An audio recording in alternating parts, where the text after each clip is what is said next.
Friday nights in the mountains hit different. Rivalries renew as August heat turns into cold mountain nights. From Mitchell to Murphy, we've got the plays, the players, and the matchups that matter. The battle for the Blue Ridge starts here. This is Mountain Matchups. Welcome back to the Mountain Matchups podcast. The battle for the Blue Ridge starts here. I'm Caleb, joined as always by my boys Corey and Warren. If you're a fan of the show, give us a like, a follow, a 5-star rating, whatever you can do. Just support us on whatever platform you're listening on. Also, we've opened up the Hotline Blitz. It's the Mountain Matchups voicemail that you can call into 24/7 and sound off with your hot takes, predictions, rants, praise, whatever you got. And who knows? You might just hear yourself on next week's episode. So dial us up at 828-348-4679. And we look forward to hearing from you. On today's episode, Mountain Heritage and Brevard keep smacking opponents. Erwin falls to 0-3. And things get a little heated in old Candlertown. But first, our game of the week, the battle for the jug. North Buncombe versus Madison. It was a competitive game at halftime, 7-7, albeit with some interesting officiating that Warren's got some thoughts on. But the Blackhawks took control in the second half to win going away 42-19 last Friday and keep the jug at North Buncombe for another year. Yeah, Kingston Denson rushed for an astounding 260 yards on just 13 carries with 4 touchdowns on the night, 3 of which came in the second half. Coach Hines really challenged his O-line at halftime, and the kids seemed to respond well. The crazy thing is North Buncombe is young on their line, so if these kids figure it out, I mean, they're going to be set for a while. Yep. Yeah, that O-line's stout as hell. And like you said, they're young. I mean, next year, that's going to be a big problem for opponents anyway. So, Warren, you had some thoughts on the officiating. What'd you see out there on Friday? I mean, the officiating to start the game was iffy, and iffy's to put it mild. I think it's BS. North Buncombe caught a ball that would have put him on the 5. Somehow, I have no idea how. Caleb, you watched this with me because it was streamed on WLOS. They ruled it a Madison interception. The kid from Madison went up, got the ball, and I wish I had his name. I should have looked into it. North Buncombe kid ripped it away from him, came down with the ball, and they ruled it a Madison interception. Yeah. And what at the time was a game-changing moment. I know it was a bang-bang play, all that. But the score was tied 7-7 at the half, and I spent 45 minutes thinking that the refs are trying to cheat these North Buncombe kids. Thankfully, it didn't matter at the end because Madison got blown out. And that one play was very interesting. I don't want to get shouted at it if I ever stop at a Madison gas station or anything, but interesting, put it mildly. So that's my thoughts on the game. Obviously North Buncombe beat the crap out of them, but the officiating start the game was an atrocity. Yeah, some curious calls for sure. I think if you were going to call anything there, it would be incomplete and not a interception. But they made the call on the field, and like you said, it didn't matter in the end because Madison just laid down for North Buncombe in the second half. They ran all over him. I mean, Denson, Corey, you talked about it. 260 yards on 13 carries. Like what? That's absurd. That's nuts. That's getting it done. So, yep. Yeah, that was our game of the week. First half looked good. Second half was a blowout. Congrats to North Buncombe for hanging on to that jug, and they keep it rolling. So North Buncombe advances to 2-1 with a big-time matchup coming up at Brevard this week. Fellas, we'll talk about that one a little later. That could be interesting. Let me shout out Shane Hawkins real quick. That's their. I'm pretty sure he's their defensive coordinator now. They've moved him around some, but Shane, I gave you no love on the podcast last episode. Here's your love, baby. Good game. Good job, Shane. Coach Shane. Coach Hawkins, good job, baby. Let's go. Give it up for Coach Hawkins. Yeah, and Madison, that was their first loss on the season, so lots more ball to be played. But they face Chase this Friday. That'll be a tough game for them going into that one. So we'll see how they do. Other games that we had in the area: Brevard 37, Erwin 14. Erwin falls to 0-3, and they actually had the lead at halftime, 14-8, but they couldn't score again. As Brevard, how many times have we said it, boys? They did what they do.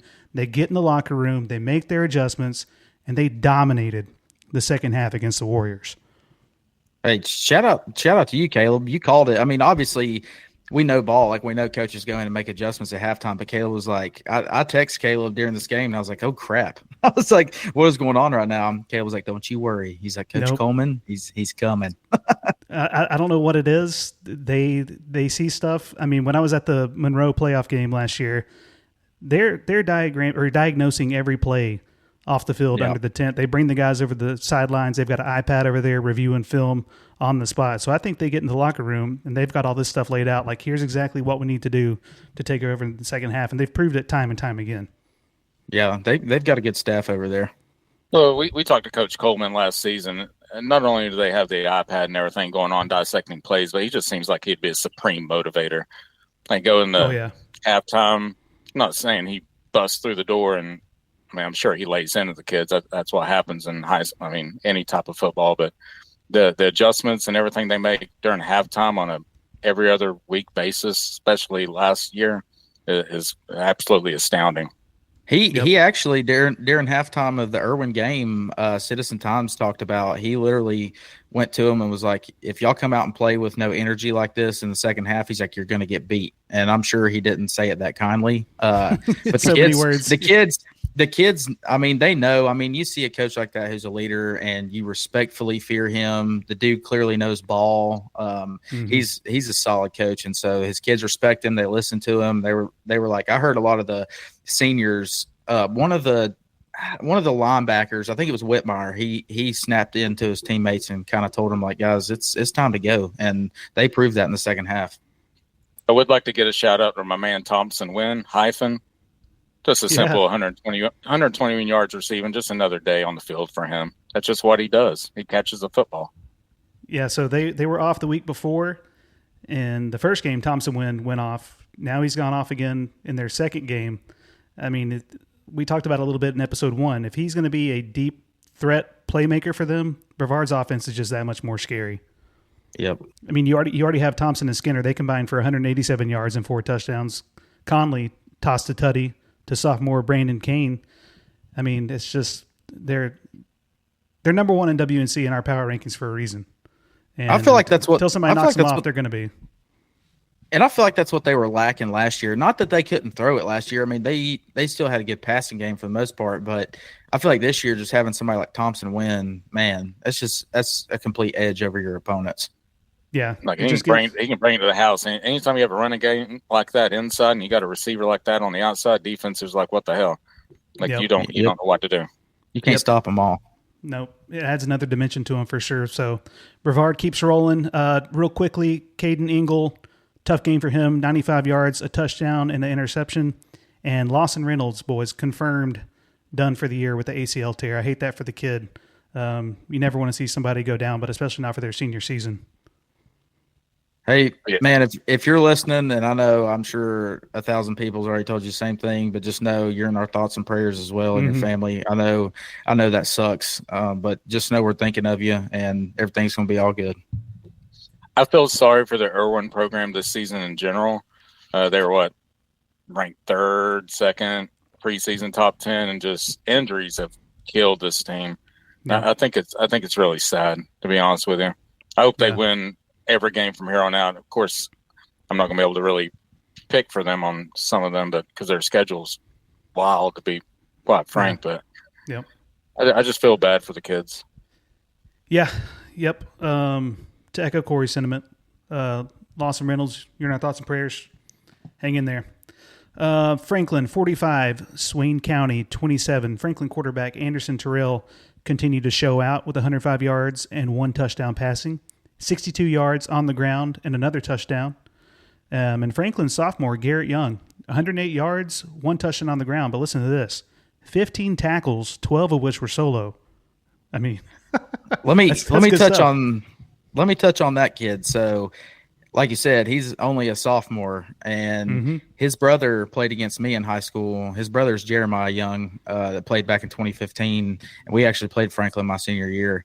And that dude, I mean, definitely one of the best running backs to come through Franklin, and it seems like his brother's not far behind. Those kids are just absolutely bred to play football. I think Franklin's one of the most underrated teams in West North Carolina right now. No one's talking about them, and they're just out there doing their thing. they're going to get their respect eventually, whether it be in the next few weeks or in the playoffs. Yep. I think that week one loss kind of set people's opinions back, but they've proved over the past couple of weeks that they're a team to be reckoned with, and they've been climbing up in the media. So it'd be interesting to see how Franklin moves forward. And that loss, I mean, it was only a couple score loss to Murphy. And Murphy, I mean, you know how they are. So, I mean, Franklin's legit this year. Yep. Again, that was a game that they were winning until Murphy just took over in the second half. So, yeah, Franklin's somebody to keep an eye out on for sure. Hendersonville, North Hendersonville wins 32-27. Hendersonville quarterback Jerron Ward, 129 yards on 4 completions. Wow. So just scoring on long plays, 2 touchdowns. He did have 1 pick. But I think the biggest stat of the night for either team, North quarterback Aiden Berry, 5 turnovers, 4 picks and 1 fumble. He did have a touchdown passing and a touchdown rushing, but it's hard for any team to win with 5 turnovers from your quarterback, especially against a team like Hendersonville. Well, you said, I think we talked previously that didn't he also get sacked 8 times or something? Yeah, Hendersonville had 8 sacks. I mean, was that young man just flat out running for his life out there, literally his life? Good Lord. And he's a good player, too. They were just – Hendersonville's defense got after him in the backfield, and they couldn't get anything going passing.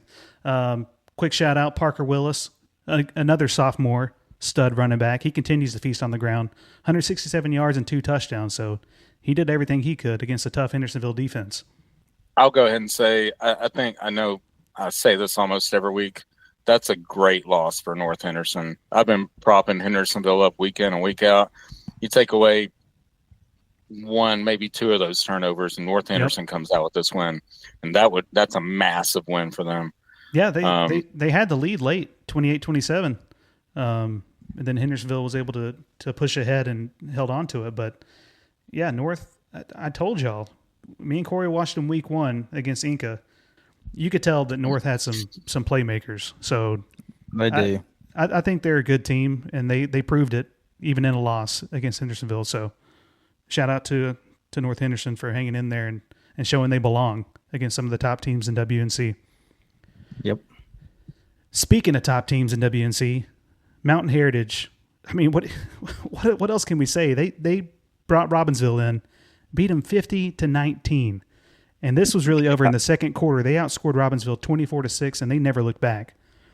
Their quarterback, Braden Dayton, threw for 3 TDs. Cason Jones does what he does, 110 yards and 2 touchdowns rushing.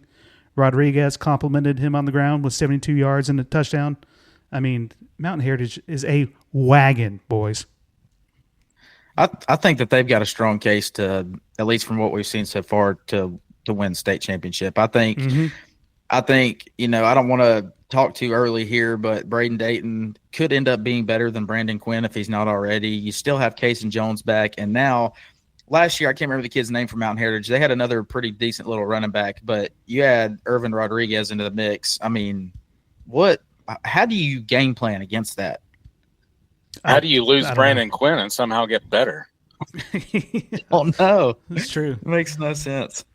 Yeah, they're on another level right now. They look like they're on a mission after getting beat in the semifinals last year. They're like, okay, y'all want to see a state championship? We got you. And they're just rolling through teams. They know they let one slip away last year. They should have won last year. They had Corby and beat easily. Yep. That one got away from them, and they look like they're on a mission. So, and Robbinsville, I mean, that's a good team. That's not like they beat some cupcake. I was really impressed just by the sheer size of Robbinsville running back Isaac Collins. That's a big kid, but they held him to 51 yards. He did get a touchdown, but I mean, just a very impressive performance by Mountain Heritage overall. I was watching some of Citizen Times highlights about this game because the Citizen Times reporter was there. I forget his name. I wish I wouldn't forget it because I like to shout him out. But Cason Jones, just man amongst boys out there, just like, get off me. There's a 70-yard run. Here's a 50-yarder. And it's honestly kind of wild. He does this thing week in and week out, so I'm not surprised.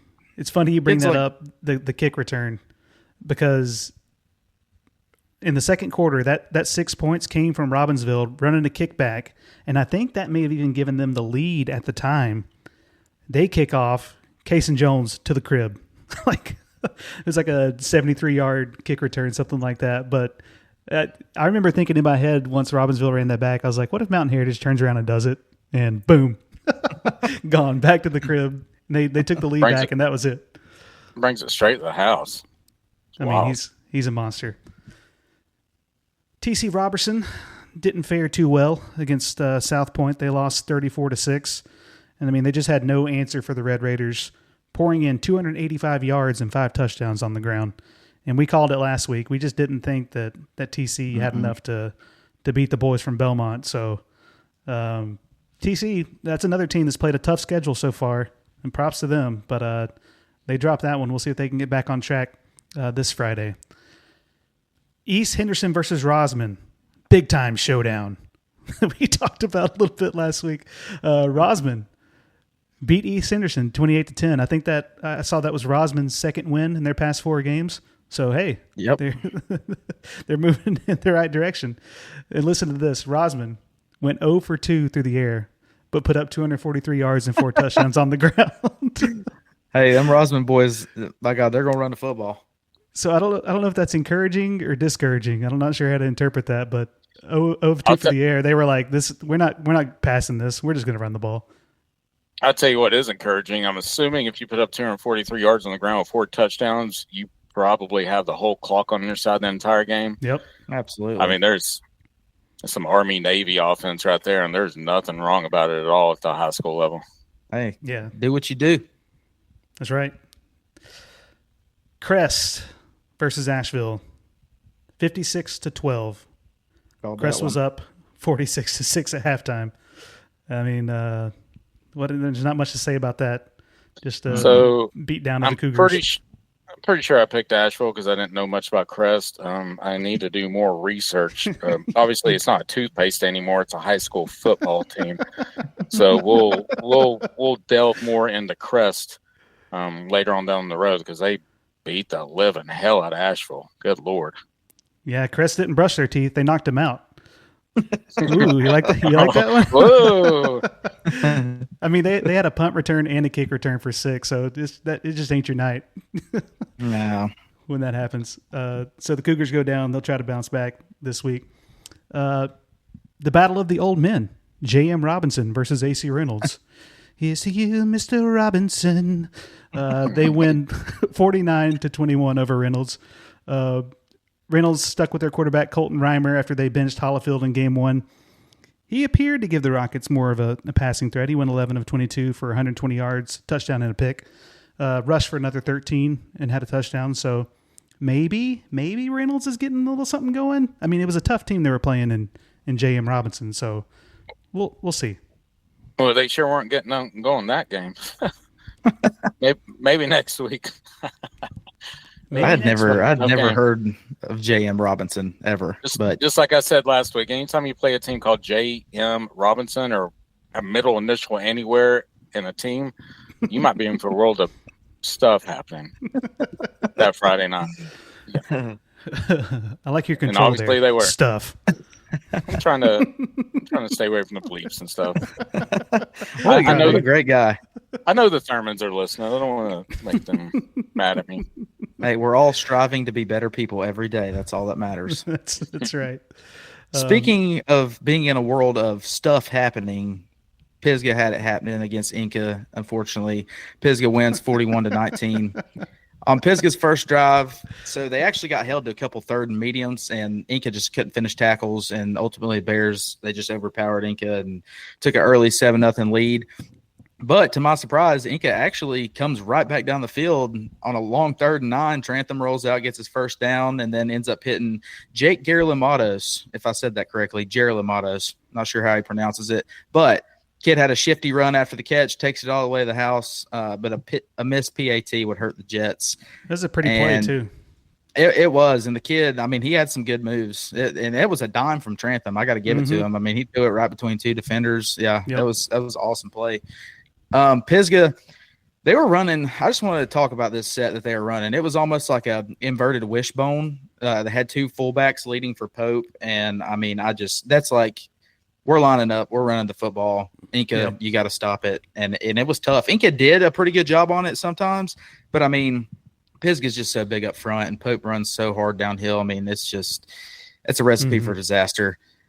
But although Pisgah relies on the run, I want to give credit to Mahaffey. The kid throws a pretty good ball. He has great touch on his deep routes and accuracy underneath coverages. That's what killed Enka a lot. They would get Pisgah to a 3rd and 9, and Enka would have their DBs off, really about 10, 12 yards off the line of scrimmage, and they were just throwing quick slants underneath, especially to Putnam, and they couldn't stop it.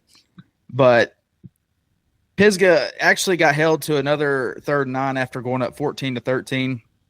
Putnam breaks one off for 60 yards on the very next play. Mahaffey throws another dot over on a post across the middle to Putnam. So before the half, the Bears go up 21-13, kind of just deflated Enka. They still were fighting, but that kills you. Enka showed plenty of grit in this game, but unfortunately, silly penalties and mistakes would be their demise. Yep. And Enka they just never could get it going again. Pisgah ran away with this one, 41-19. Pope, shout out to him. He rushed for a couple hundred yards on the ground and 4 TDs. The kid's a freaking unit. We all know that. Mm-hmm. I've also noticed this year, in my opinion, he seems to be quicker on his cuts and hitting the hole. His speed isn't anything spectacular, but he can hit you with a quick burst at any moment, and we all know that he just runs it hard.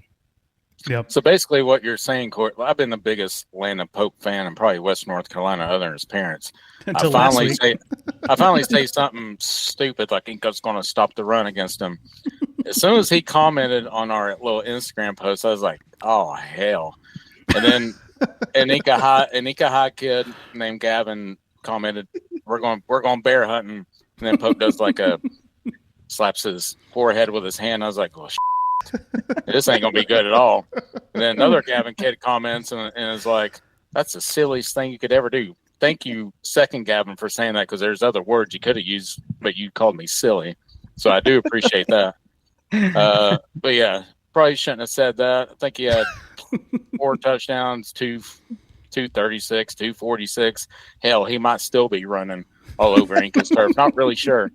But shout out to him. I appreciate the Instagram, slight back and forth. I wish more players would do that. I mean, it's all. I mean, we get on here, we mess around. It's all fun and games. But I did like him getting on there though. He even laughed at me at the end. I deserve to be laughed at. But, yeah. Hey, it gets the people going, kind of like Mahaffey and Putnam do for defenses as well. If your corners are playing too deep, like I mentioned before, they're going to pick you apart on quick slants all night long. If you try to jam, you better not get beat deep. Pick your poison kind of thing, I guess. Overall, Enka had a lot of fight in them, and shout out to Trantham on a solid game, man. But as I mentioned earlier, too many costly mistakes and penalties left Enka fighting from behind the rest of this game. And Pisgah is generally too good of a team year in and year out to be playing catch-up with, and you sure as heck don't want the game to turn into a shootout. They just have too many weapons most of the time. But seriously, though, give Enka credit. This was a ball game until the fourth quarter. Yeah, and Trantham, he played his heart out. I mean, that was one of the better games I've seen him play. He left it all out there. I mean, all the kids did, right? But Pisgah's just overpowered them with that run game. You talked about being behind 2 fullbacks, like given Enka's difficulty stopping the run this year. I mean, that's going to wear you down. Even if you slow them down a bit in the first half, they're going to wear you down in the second half, and that's what happened. Pisgah took over. So a little bit more to talk about with this Enka-Pisgah game. It seems as though a few people were a bit upset over the fact that we took Pisgah last week. Well, me and Corey took Pisgah. Warren took Enka, and Landon Pope proved him wrong. But here's the thing I want to be clear on. We're all Enka boys. We all root for Enka. We want Enka to go undefeated every single year. The fact of the matter is, this is not an Enka podcast. And if you want an Enka podcast, why don't you start one? We are going to try to break down games and be as unbiased as possible. Just because we pick a certain team doesn't mean that's who we're rooting for. We're just trying to guess to the best of our abilities who we think's going to win. So get over it, or keep being an idiot, whichever your choice is.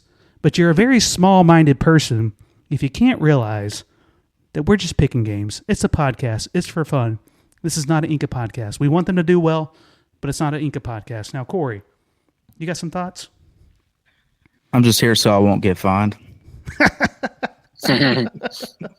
Shout out Marshawn Lynch, baby. All right. No, let me get real for a minute. I need to clear the air. This is an unbiased, as we said, Western North Carolina high school football podcast. That means when I sit down behind this mic, it's not about who I went to school with, who I coached, or who I'm friends with. It's about talking ball straight up. So for people to use my name in a negative way, question what type of coach or friend I am just because I picked against my alma mater, that is absolutely wild. That's not what this is. And by the way, not that I'm happy about it, but I was right with that pick. I even said last week, I hope I'm wrong, but I wasn't. Here's the thing. Making a prediction is not throwing shade. It's not wishing bad on anybody. It's not me turning my back on my school. It's just me calling the game how I see it. If I didn't care about my community, why would I show up in Enka gear on Friday nights? I'm wearing Enka gear right now, boys. Just got done coaching a football game. Why would I be at those games? I'm there to support. Always have been, and I always will be. But on this podcast, I can't just sit here every single week and say, oh, Enka wins because that's my school. That's not real. That's not unbiased. That's not what we're doing here. We're here to give honest takes, break down matchups, and talk football. If you don't like it, that's fine. Don't listen. Don't care. Or better yet, prove me wrong on Friday night. And to my Enka boys listening, hear me when I say this. If I ever pick against you, it does not mean I don't believe in you or support you. I love y'all. I'll always root for you, and anybody who knows me knows that. Go back through the past shows. I've hyped you up literally every time you've earned it. Nothing changes there. At the end of the day, guys, like we said, this podcast is for fun. It's for the love of the game. It's for this community, and that doesn't mean just the Enka community. That means everybody. That's why we're unbiased. Never take anything personal, because when it comes to Friday Night Lights, I'm always pulling for Enka. Okay, I'll tell you that right now, no matter what my prediction says. And that's all I got to say about that. I mean, I'll add on to that a little bit. Like, everyone watches College Game Day. Kirk Herbstreit went to Ohio State University. Desmond Howard won the Heisman Trophy for Michigan. Do you think every time Michigan or Ohio State plays, they pick those two teams? Nope. Although Herbstreit probably picks Ohio State every week because they probably win every week. I mean, damn. If you're that upset over some WNC podcast picking some teams, you need to freaking grow up, if I'm being quite frank about it.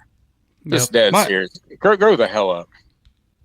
My whole thing, too, and like I said in the middle of it, talking about the type of friend and coach I am, why are we doing that? There's so much wrong with that picture. I mean, I think y'all can attest to the type of coach and friend I am, if I'm not mistaken. Yeah, you're pretty solid. Yeah, I think you're okay. No, Corey's a good dude who, again, pulls for Enka every single game. We're on here just breaking down the games to the best of our abilities, and we're going to keep doing that. And guess what? This won't be the last time we say something you don't like, but love us or hate us, you're listening, aren't you? You're listening, and you're going to keep listening, and we like that. So we appreciate the support. Thanks for tuning in and sharing our clips. Keep doing it. All right. We done with that? Thank God that's over. It's the Battle for the Blue Ridge Top 10, presented by We Don't Have a Sponsor. At our number 10 spot, we have North Buncombe, followed by Robbinsville at number 9, number 8, North Henderson, number 7, West Henderson, 6, Pisgah, 5, Franklin, 4, Murphy, 3, Hendersonville, 2, Mountain Heritage, and 1, Brevard, like it's been since we started. That is your top 10. I honestly debated putting North Henderson around 6 or 7 after what they did at Hendersonville. They might actually be better than Hendersonville after what transpired Friday night. You take away 2 of those turnovers, they win that game. But they still took the L, though, so I had to keep them down around 8 or 9. But other than that, I think we're pretty well. I still have Mount Heritage number 1, but I think we're pretty well on the same page. Hey, I will go ahead and say, because I know people are going to come at me, North Buncombe at 9. Not really sure about that. Blackhawks prove me wrong, like we just talked about. I don't know. We'll see. Well, North Buncombe's at 10. I know, but I got North Buncombe at 8. I got North Buncombe at 8. Yeah, I put them in my 10 spot. I think they were impressive last week, and they've not had a bad season so far. Now, they go to Brevard this week. That's That's going to be a interesting one to see how that plays out. What if they go in there and beat them? Hey, maybe they're listening, and this is the confidence boost they need. Who knows? North Buncombe, if you win, you're welcome. Tell you what, Yeah. we thought Hendersonville would beat the living crap out of North Henderson, and hell, they should have lost. Excuse me, I didn't. Well, I know. Yeah, that's true. I'll give you your flowers. I said North might be able to keep it a game. I still picked Hendersonville, but North, to my credit, hung in there. And that's what, I think boosted them into the top 10. Now, you want to talk about a team that's not getting a lot of press, Warren. You talked about Franklin earlier. No one's talking about North Henderson. Nobody's talking about how well they played against Hendersonville. I mean, they held their own against our number 3 team. So to me, that pushed them into the top 10. And then North Buncombe was also a new entry into our top 10 this week, climbing in at the 10th spot, where Corey disagrees. He's not sure about that. He didn't have them in his individual top 10. Me and Warren both did. Warren with Tuscola at number 10. Interesting. Tuscola's, they're flirting around there. I think Bartlett, he's starting to get a little bit back together. He had a rough week 1. Pulled together a couple wins. He's going to get better and better. We'll see what they can do this week. And as we predicted, Erwin is out of the top 10. Unfortunately for them, they just it's not been the start to the year that they wanted, for sure. But again, it's early. Let's see if they turn it around. Even without Lawson Reynolds, maybe they will. Talent's still there for Erwin for sure. If they can just get healthy, they'll be fine. And now it's time for the certified Dawgs of the Week.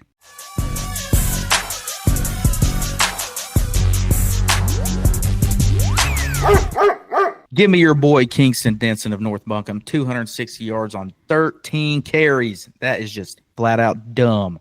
Kingston Denson, you, my friend, are a certified dog. It will come as no surprise that my certified dog of the week is Cason Jones from Mountain Heritage. 110 yards on 6 carries. 110 yards on 6 carries, including a 78-yard rushing touchdown. He also threw in a receiving touchdown and a 71-yard kick return touchdown. Big deal. Just another day in the office for Cason Jones. Sir, you are a certified dog. Obviously, I got to go with my man Landon Pope. I called him out. I'm not going to say I called him out, but I said Enka was going to stop him last week. He replied to us on Instagram, politely said, hell no. Had 224 yards, 4 touchdowns. Landon Pope, you are my certified dog of the week. I don't know, Warren. I think you did call him out. No, I said Enka was going to stop the run. Enka was going to stop Landon Pope, and he's like, I don't think so, buddy.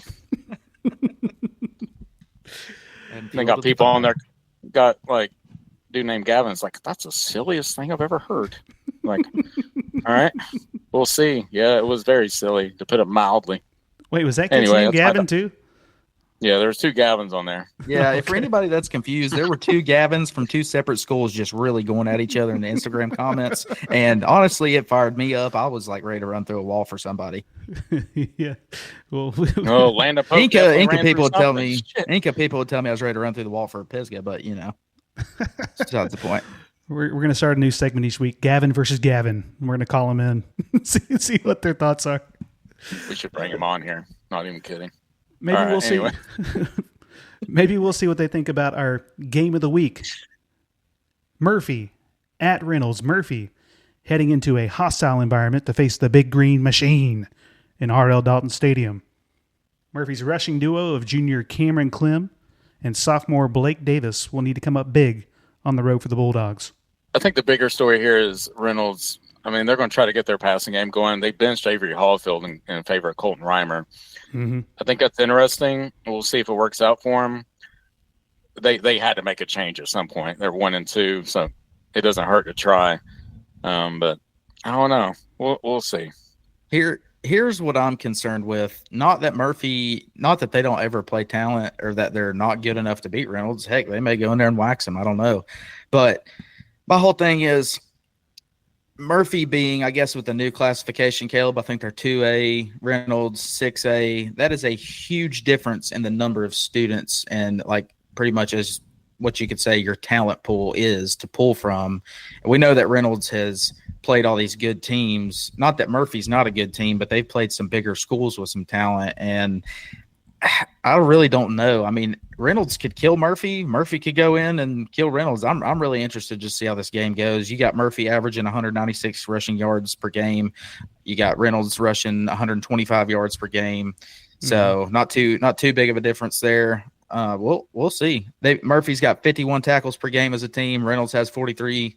So I mean, pretty even numbers here. I think it's going to be a good matchup. I mean, correct me if I'm wrong though. Isn't Colton Reimer also Reynolds' best receiver? Oh yeah, he has been, but now that he's under center, yeah. So he can't throw the ball to himself. I mean, he might be able to. If he does, that'd be absolutely amazing. He's that's an interesting decision. That's an interesting decision. We'll see how it plays out. He's going to have to get that connection going with Caden Ray. We talked about him week 1, transfer over from Asheville. Yep. He's not had a great year so far, but the passing game for Reynolds hasn't been there. So I don't know, maybe not much that's on him, and it's more just how the quarterback play's been. But if they can get him going, move the ball through the air a little bit, I think they'll be all right. But Murphy, Corey, you mentioned it, 2A, going up against Reynolds, 6A. I mean, this is kind of David versus Goliath, but Murphy's proven to be a better team so far. So I don't think it's going to be, I think a lot of people are overlooking this game. Murphy might be able to come in there and beat him. Murphy's definitely very balanced in their attack too. I mean, they pass for about 130 yards a game. They're rushing for about 120 per game. I mean, it's interesting to see how Reynolds is going to be able to handle it. And also, let me add, I could be wrong on the classification. Did Reynolds stay in 5A or are they 6A? No, I know Asheville. They're 6A. They're 6A. Okay. I thought so, but I just want to double check before I sound like an absolute moron. Yep. I'd feel a lot better for it if Murphy was playing at home. Yeah, that's a tough place to play too. But and that's what I'm saying. It's tough to play at Reynolds. And correct me if I'm wrong.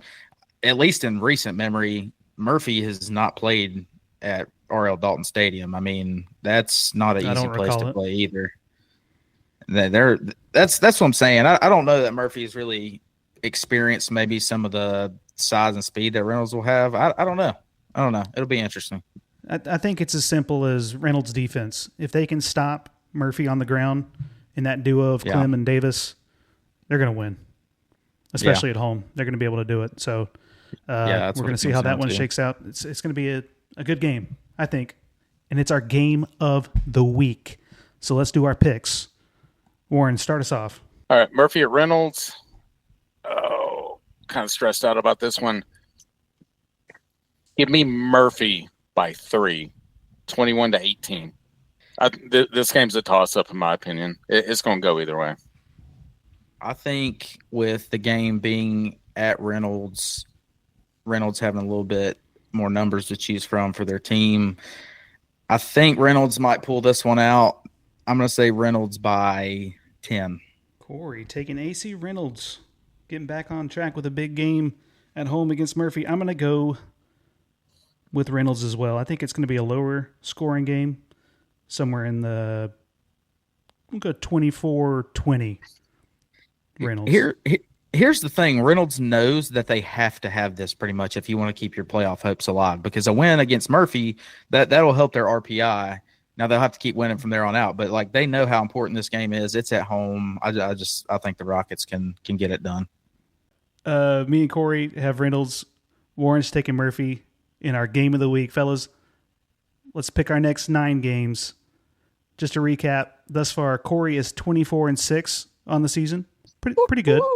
Pretty good. Sheesh. Warren in second place at 20-10, and then I'm right behind him at 19-11. So the first game, Cherokee at Enka. Corey, who you got?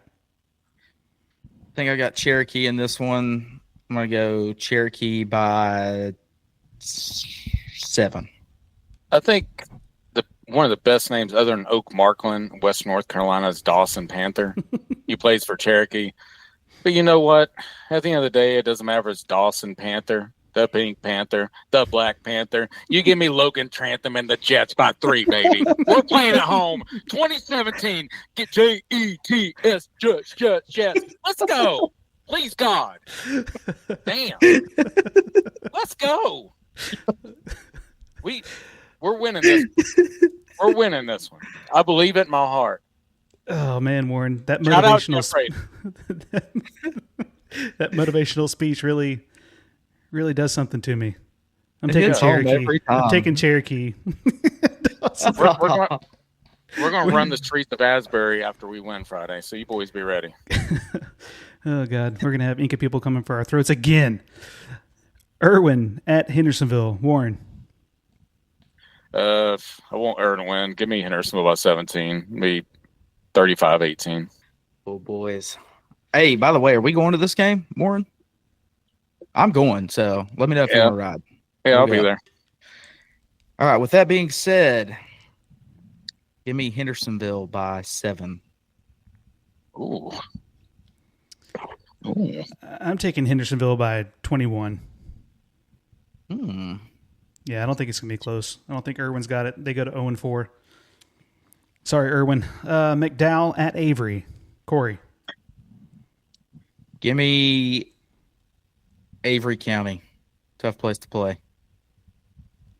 Give me my man Oak Markland against McDowell 27-24. My man Oak's going to work again. Yep, make it Avery all around. I say Avery by 10. Mitchell at Robbinsville. Warren, what you think?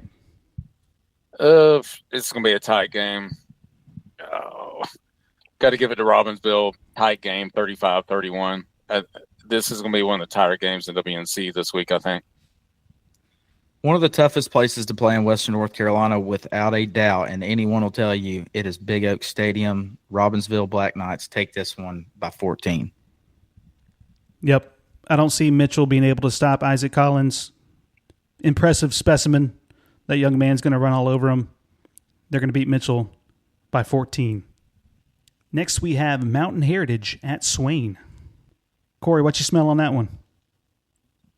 I'm smelling like the Cougars show up with Cason Jones and he rushes for another 300 yards. Give me the Cougars by 30.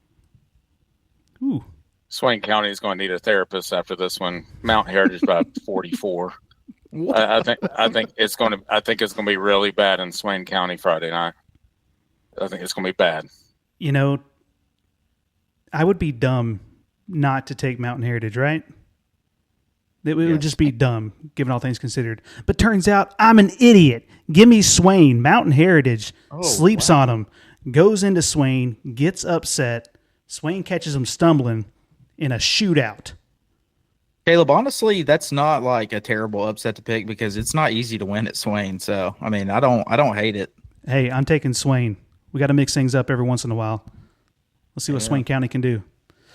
North Buncombe at Brevard. And Mr. Warren. I actually told you about this earlier today, though. I was a little conflicted with this game. North Buncombe had the refs against them last week. They played great against Madison. Playing at Brevard, though, I wish they were playing at home. I gotta go with Brevard 35-24. I really want to pick North Buncombe. I think that's an upset in the happening right there, but I just can't. I'm going Brevard 35-0. Give me the Blue Devils. They handle business at home against North Buncombe by 17. I think North Buncombe comes in and plays hard, but Brevard does those second half adjustments. Boom, gone. See ya next week. North Henderson at Tuscola. Corey. I think I'm going to have to go with the Knights here, fellas. I think they get a big win out there in Old Waynesville. I say hell no. Bartlett's getting his stuff together after that first game. Give me Tuscola, although North Henderson's been playing great lately. Give me Tuscola by 3, 30-27. This one's tough. I think both of these are underrated teams in WNC going head-to-head, but the fact that it's at Tuscola makes me want to put the Mountaineers over the edge. I'm taking Tuscola in a close one. They win by 3. Smoky Mountain at Pisgah. I think I'm talking to Yoda in here. Give me Landon Pope. Give me Landon Pope and the Bears by 21. Maybe 42-21. I think it's going to be a fairly easy win. All right, I'm going to throw it back to last season. If anybody remembers, your boy here told you Smoky Mountain was going to go in to Pisgah Memorial Stadium and they were going to beat the Black Bears. And son of a gun, what did they do? That's what they did. So, that being said, Smoky Mountain doesn't have Aiden Johnson this year. Black Bears win by 21. I like the little switch up there. You like that? Got him. This one's tough for me too. I'm going with. I really want to pick Smoky Mountain. I'm going Pisgah. Careful. Yeah, careful. I'm going Pisgah. I can't. I just think they're too tough on the ground. They'll keep pounding. It's tough to win there too. I mean, you got to bring that into factor. Yep. Yeah, I can't pick against Pisgah at home against Smoky Mountain. I think it'll be good though. It'll be a good game, tight game. Oh yeah. And then for our last game, for our quick pick 9, we got East Henderson at Franklin. Give me Franklin by 17. Franklin's on a roll. I know they had that first week loss. I think they're one of the top 7-8 teams in WNC, and they won 34-17. So, by the way, this game's actually being played on Thursday for those that don't know. Franklin's having their field redone. It's being played at Western. So, I think East Henderson comes out fired up, but they still fall short. I think Franklin by quite a bit. I'm not going to get into scores since that gets me in trouble. Yeah. Well, you were just now allowed back into Canton after picking Pisgah, so it'll be all right. You don't go to East Henderson much, do you? Yeah, it depends. When I want to go to Dario's. Oh, well, you're not allowed much around Enka anymore, so go ahead and pick East Henderson. I don't know. I seem pretty welcome tonight. Let's go, baby. Are we hanging 36 on the Warriors? No, you're not allowed in Leicester no more. Good job, buddy. That's a middle school football reference, by the way. Corey's Enka squad beat Erwin. What was the final score for? I got enemies everywhere, dog. 36-22. Must be a hell of an offensive coordinator, whoever they got out there. He must know what he's doing. It depends on the day, honestly. Yeah, look, East Henderson, they've been struggling. Franklin's getting more momentum each week, it seems like. I don't think this one's going to be pretty. I've got Franklin by 40. And that's that for our picks of the week. I would like to say how happy that I am that it's football season. I get to discuss football with my partners over the intranet.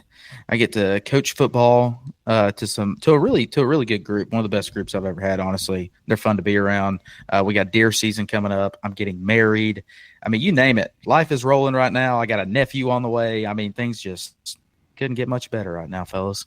I like it. Well, I watched the Carolina Panthers Sunday, and things are struggling right now in life. The Hornets season starting up. They're going to bury me alive again. But yeah, Caleb's little baby boy's coming up, and me and Corey's going to have to try to lock this thing down for a couple weeks, which would be very interesting. Yep. But yeah, it's a month away today, so it's coming. Could happen anytime, really. You never know. But yeah, never know. At least I won't have to watch the Panthers. I'll be too busy with a baby. It'll take some. Well, it'll be a different kind of stress, but the Panthers won't add to it. Won't be even watching those games, so that'll work. All right, boys. All right. Good episode. The Mountain Matchups podcast comes to a conclusion. Just a reminder, call our voicemail. Tell us what you think. 828-348-4679. We'll play your stuff back on air and react to it in live time. No telling what could be said. Give us a ring. And always remember, the battle for the Blue Ridge starts here. We'll see you next week. Love you guys. Love you, man. Love you.